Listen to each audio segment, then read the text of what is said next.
নমস্কার, good morning. তোমরা দেখছো তোমাদের প্রিয় channel exam guide by Nitu. বন্ধুরা, এসএসসি এমটিএস জিকে ক্লাসে তোমাদেরকে জানাই স্বাগত। তোমরা যারা এবছর এসএসসি এমটিএস পরীক্ষা দেবে, তোমাদের জন্যই আমি নিয়ে এসেছি 2024 সালে এসএসসি এমটিএস পরীক্ষায় এসে যাওয়া সাধারণ জ্ঞানের প্রশ্ন নিয়ে এই বিশেষ ক্লাস। আজকে আমি করাচ্ছি 44তম ক্লাস, যেটি 29 অক্টোবর 2024 সালে তৃতীয় শিফটে পরীক্ষা এসেছিল। তো বন্ধুরা, তোমরা যারা এখনও পর্যন্ত চ্যানেলটি সাবস্ক্রাইব করোনি, তো অবশ্যই চ্যানেলটি সাবস্ক্রাইব করে নেবে। ভিডিওটা ভালো লাগলে লাইক করবে, বন্ধুদের সঙ্গে শেয়ার করবে। তো চলো শুরু করছি আজকের প্রশ্নপত্রগুলো। প্রথম প্রশ্ন দেখো কি বলেছে। মধ্যপ্রদেশের মান্ডুতে দুটি জলাশয়ের মাঝখানে অবস্থিত মার্জিত দ্বিতল জাহাজ প্রাসাদ জাহাজমহল পঞ্চদশ শতাব্দীতে ড্যাশ দ্বারা নির্মিত করা হয়েছিল। তো জাহাজ প্রাসাদ এটি সুলতান গিয়াসউদ্দিন খলজি, ঠিক আছে, গিয়াসউদ্দিন খিলজি এর দ্বারা নির্মাণ করা হয়েছিল। 2011 সালের ভারতের আদমশুমারি অনুসারে নিম্নলিখিত কোন কেন্দ্রশাসিত অঞ্চলে লিঙ্গানুপাত প্রতি 1000 জন পুরুষের মধ্যে 137 জন মহিলা রেকর্ড করা হয়েছিল? অর্থাৎ পুরুষের থেকে মহিলা জনসংখ্যা বেশি। তো সঠিক উত্তর হবে পুডুচেরি, অপশন এ পুডুচেরি। পরবর্তী প্রশ্ন, 1856 সালে হিন্দু বিধবা পুনর্বিবাহ আইন প্রণয়নে গুরুত্বপূর্ণ ভূমিকা পালনকারী বাংলার সমাজ সংস্কারকের নাম বলো। তো 1856 সালে হিন্দু বিধবা পুনর্বিবাহ আইনের জন্য গুরুত্বপূর্ণ ভূমিকা পালন করেছিলেন ঈশ্বরচন্দ্র বিদ্যাসাগর, ঠিক আছে। তো ঈশ্বরচন্দ্র বিদ্যাসাগর। কন্ডর, ডাব এবং ড্রাইভার হলো কিছু শব্দ যা ব্যবহৃত হয় ড্যাশ খেলায়। তো এই সমস্ত শব্দগুলো ব্যবহার করা হয় গল্ফ খেলায়।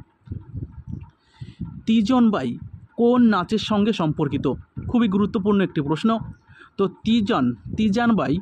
তিজানবাই ছিলেন একজন পাণ্ডবানী লোকনৃত্য শিল্পী। তিজানবাই ছিলেন একজন পাণ্ডবানী লোকনৃত্য শিল্পী। নিচের কোনটি জাতীয় আয়ের অন্তর্ভুক্ত নয়? দেখো, একটি পরিবার তাদের জমি ব্যবহারের জন্য প্রাপ্ত আয়, এটা অন্তর্ভুক্ত। একটি পরিবারের উদ্যোক্তা দক্ষতা ব্যবহারের জন্য প্রাপ্ত আয়, এটাও ঠিক। একজন ব্যক্তির মূলধন ব্যবহারের জন্য প্রাপ্ত আয়, এটাও জাতীয় আয়ের অন্তর্ভুক্ত। কিন্তু যেটা নয়, একজন ব্যক্তির দান হিসাবে প্রাপ্ত আয়, একজন ব্যক্তির দান হিসেবে প্রাপ্ত আয়, এটা কিন্তু জাতীয় আয়ের অন্তর্ভুক্ত হবে না।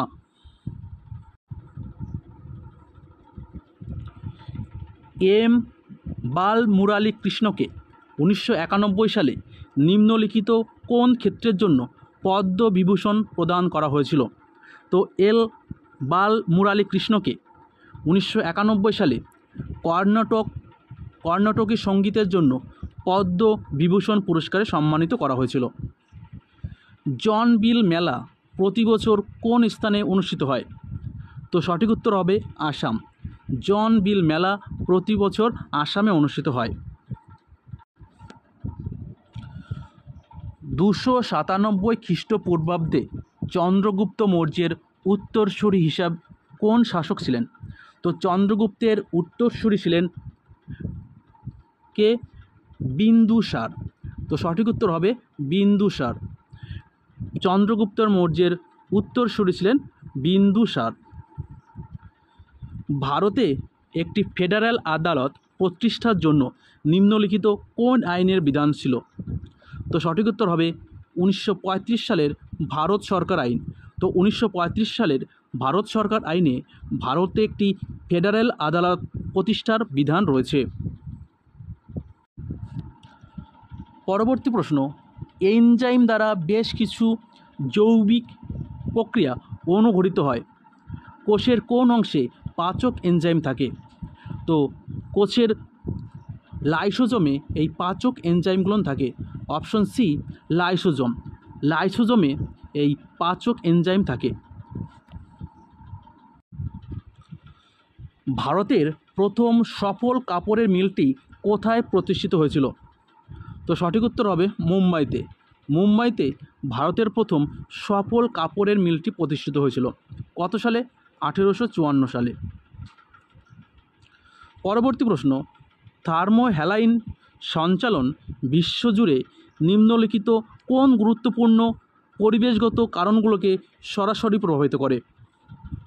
তো সঠিক উত্তর হবে জলবায়ু। অপশন বি, জলবায়ু। 2011 সালের ভারতের জনগণনা অনুসারে কোন রাজ্যে লিঙ্গ অনুপাত সবচেয়ে বেশি? তো রাজ্য অনুযায়ী লিঙ্গানুপাত সবচেয়ে বেশি কেরালা, আর লিঙ্গানুপাত সবথেকে কম রাজ্য হচ্ছে হরিয়ানা। হরিয়ানার লিঙ্গানুপাত সবথেকে কম। পরবর্তী প্রশ্ন, নিম্নলিখিত কোন বইয়ের লেখক গণহত্যা এবং দ্বিতীয় বিশ্বযুদ্ধের ভয়াবহতা বর্ণনা করেছিলেন? তো কোন বইটিতে দ্বিতীয় বিশ্বযুদ্ধের ভয়াবহতা বর্ণনা করা হয়েছে? তো সঠিক উত্তর হবে the diary of a young girl. The diary of a young girl এই বইয়ে লেখক গণহত্যা এবং দ্বিতীয় বিশ্বযুদ্ধের ভয়াবহতা বর্ণনা করেছেন। 1347 খ্রিস্টাব্দে যখন বাহমনি রাজ্য প্রতিষ্ঠিত হয় তখন দিল্লির সুলতান কে ছিলেন? তো 1347 সালে যখন বাহমনি রাজ্য প্রতিষ্ঠিত হয় তখন দিল্লির সুলতান ছিলেন মোহাম্মদ বিন তুগলক। Option A, Mohammad bin Tughlaq. পরবর্তী প্রশ্ন, শরণ সিং কমিটির ক্ষেত্রে কোনটি সত্য নয়? দেখো, শরণ সিং কমিটি 1976 সালে প্রতিষ্ঠিত হয়েছিল, এটা ঠিক রয়েছে। এটি নাগরিকদের কর্তব্য হিসাবে 9টি বিষয়ে পরামর্শ দিয়েছিলেন। না, এটা কিন্তু ভুল, ঠিক আছে। শরণ সিং কমিটির সুপারিশে কয়টি নাগরিক কর্তব্য প্রতিষ্ঠিত হয়েছিল? 10টি, বর্তমানে যা 11টি। আর ইন্দিরা গান্ধী সরকারের সময় কমিটিটি প্রতিষ্ঠিত হয়েছিল, এটাও ঠিক। আর 42তম সংবিধান সংশোধনী আইনটি এর সুপারিশের উপর ভিত্তি করে তৈরি হয়েছিল, এটাও ঠিক। পরবর্তী প্রশ্ন, রাজ্য আইনসভার কোন ঘরকে নিম্ন কক্ষ হিসেবে বিবেচনা করা হয়?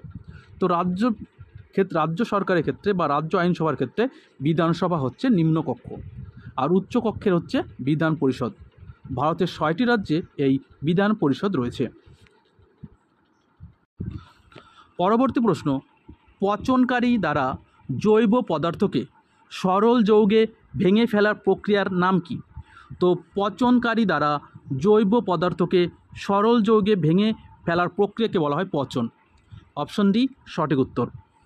পরবর্তী প্রশ্ন, পুডুচেরি কেন্দ্রশাসিত অঞ্চল কোন নদীর অববাহিকায় অবস্থিত? তো পুডুচেরি কেন্দ্রশাসিত অঞ্চলটি কাবেরী নদী অববাহিকায় অবস্থিত। অপশন বি সঠিক উত্তর।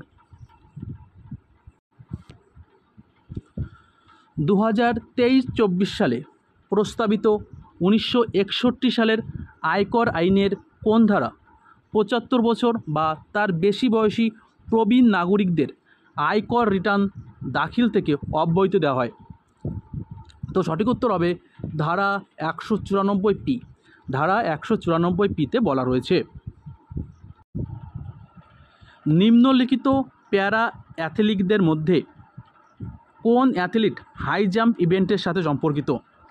তো সঠিক উত্তর হবে মারিয়াপ্পান থাঙ্গাভেলু। মারিয়াপ্পান থাঙ্গাভেলু তিনি একজন প্যারা অ্যাথলিটের হাই জাম্প খেলোয়াড়, ঠিক আছে।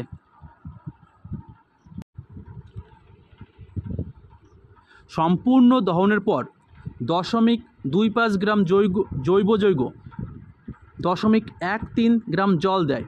হাইড্রোজেনের শতকরা গঠন হলো কত? তো হাইড্রোজেনের শতকরা গঠন হচ্ছে 5.78%। কে কুচিপুড়ি নৃত্যের জন্য 2022 সালের সঙ্গীত নাটক একাডেমি অমৃত পুরস্কার পান? তো সঠিক উত্তর হবে স্মিতা রাজেশ ভাই শাস্ত্রী। স্মিতা রাজেশ ভাই শাস্ত্রী। তো বন্ধুরা, ভিডিওটা এই পর্যন্তই। ভিডিওটা ভালো লাগলে লাইক করবে, বন্ধুদের সঙ্গে শেয়ার করবে। আবার দেখা হচ্ছে আগামীকাল। ততক্ষণ ভালো থাকবে, সুস্থ থাকবে। ধন্যবাদ।